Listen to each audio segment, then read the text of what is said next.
नमस्कार प्यारे बच्चों, स्वागत है आपके अपने चैनल संपूर्ण ज्ञान बाय शैलजा में। आज हम 7वीं कक्षा का हिमाचल की लोक संस्कृति और योग का पाठ 2 हिमाचल में सामाजिक संरचना का ताना बाना के अभ्यास के प्रश्नोत्तर पढ़ेंगे। तो आइए पढ़ते हैं मेरे साथ। यहाँ पर पहला प्रश्न है, निम्न प्रश्नों के संक्षिप्त उत्तर दें। तो क देखिए इसका, कोल्लों की भूमि खस भूमि कैसे बन गई? तो उत्तर देखिए, पानी तथा उपजाऊ भूमि की उपलब्धता ने कोल, मंगोलियन तथा आर्यन लोगों को यहाँ बसने के लिए आकर्षित किया। आर्यों की खस शाखा ने वैदिक आर्यों से पूर्व हिमाचल के क्षेत्रों पर आधिपत्य कर लिया था। इस तरह कोल्लों की भूमि खस भूमि बन गई थी। इसी का ख देखिए प्रश्न, ऋग्वेद काल में हमारी रियासतों में राजनीतिक इकाइयाँ संभवतः क्या क्या थी?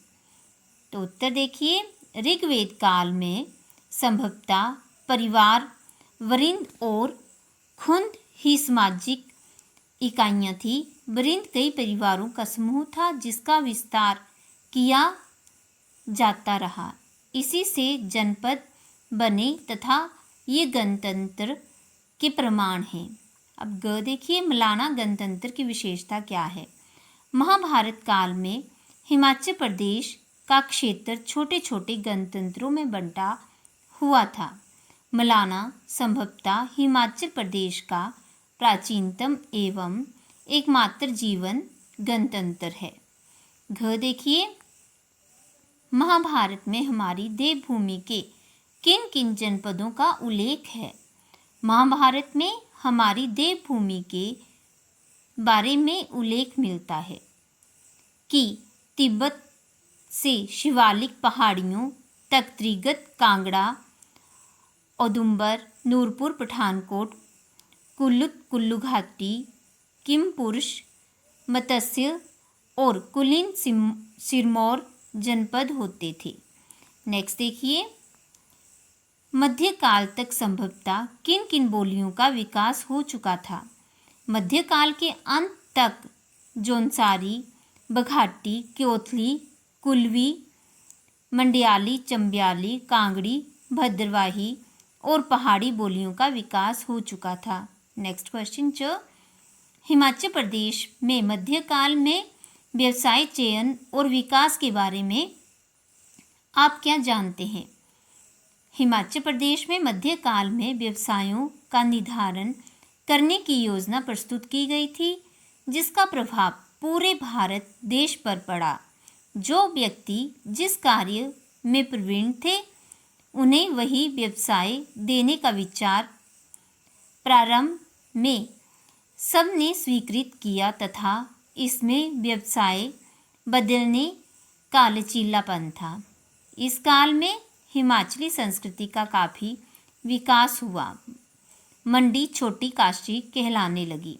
नेक्स्ट क्वेश्चन 6 देखिए, प्राचीन काल में देवभूमि में मनोरंजन के प्रमुख साधन क्या क्या थे? प्राचीन काल में देवभूमि में मनोरंजन के प्रमुख साधन नुआला, एचलिया, स्वांग, रामलीला, रासलीला, चरकटिया, जागरा और खेल तमाशे थे। नेक्स्ट क्वेश्चन, हिमाचली संस्कृति का स्वर्णिम युग किसे माना जाता है? हिमाचली संस्कृति का स्वर्णिम युग पहाड़ी चित्रकला, पहाड़ी रुमाल, हस्तशिल्प कला और काष्ठ कला आदि को माना जाता है। नेक्स्ट प्रश्न नंबर 2 देखिए, हिमाचल प्रदेश में सामाजिक संरचना के विकास के संदर्भ में अपने विचार विस्तृत रूप में लिखें। हिमाचल प्रदेश में मध्यकाल तथा सामाजिक संरचना के विकास में न केवल विविध शासकों ने योगदान दिया, अपितु इस समय बोलियों का विकास तीव्रता से हुआ। प्रत्येक जनपद और रियासतों में शासन व्यवस्था सुव्यवस्थित हो चुकी थी। इस समय व्यवसाय बदलने का लचीलापन था। बाद में ये व्यवस्था पैतृक करने से जातिक व्यवस्था को जन्म के साथ जोड़ा जाने लगा। उक्त तथ्यों से स्पष्ट होता है कि हिमाचल में सामाजिक विकास हुआ, लेकिन व्यवसाय पैतृक करना सर्वथा गलत था। इसके परिणाम स्वरूप व्यवसाय चयन जाति से जोड़ा जाने लगा, जो समाज के लिए घातक है। व्यक्ति को जाति के स्थान पर गुण, कर्म तथा योग्यता को आधार बनाकर काम करना चाहिए। नेक्स्ट प्रश्न नंबर 3, ऋग्वैदिक हिमाचली समाज तथा मध्यकाल के हिमाचली समाज की तुलना करते हुए इनकी विभिन्नताओं और विशेषताओं पर प्रकाश डालें। तो उत्तर देखिए, ऋग्वैदिक काल में हिमाचल प्रदेश में सभ्यता के विकास के साथ साथ यहाँ खेती और पशुपालन भी विकसित हुआ। मध्यकाल में बुनाई तथा शिल्पकला के विकास के साथ ही हिमाचली पहनावे में विविधता आने लगी। उत्तर मध्यकाल में व्यवसाय बदलने का लचीलापन था, जबकि ऋग्वैदिक काल में ऐसा नहीं था। तो बच्चों, अभी हमने हिमाचल की लोक संस्कृति और योग क्लास 7 का पाठ 2 हिमाचल में सामाजिक संरचना का ताना बाना के अभ्यास के प्रश्न उत्तर पढ़े। तो बच्चों, आपको समझ में आए होंगे। तो मेरे वीडियो को लाइक, शेयर, कमेंट और मेरे चैनल को सब्सक्राइब करना।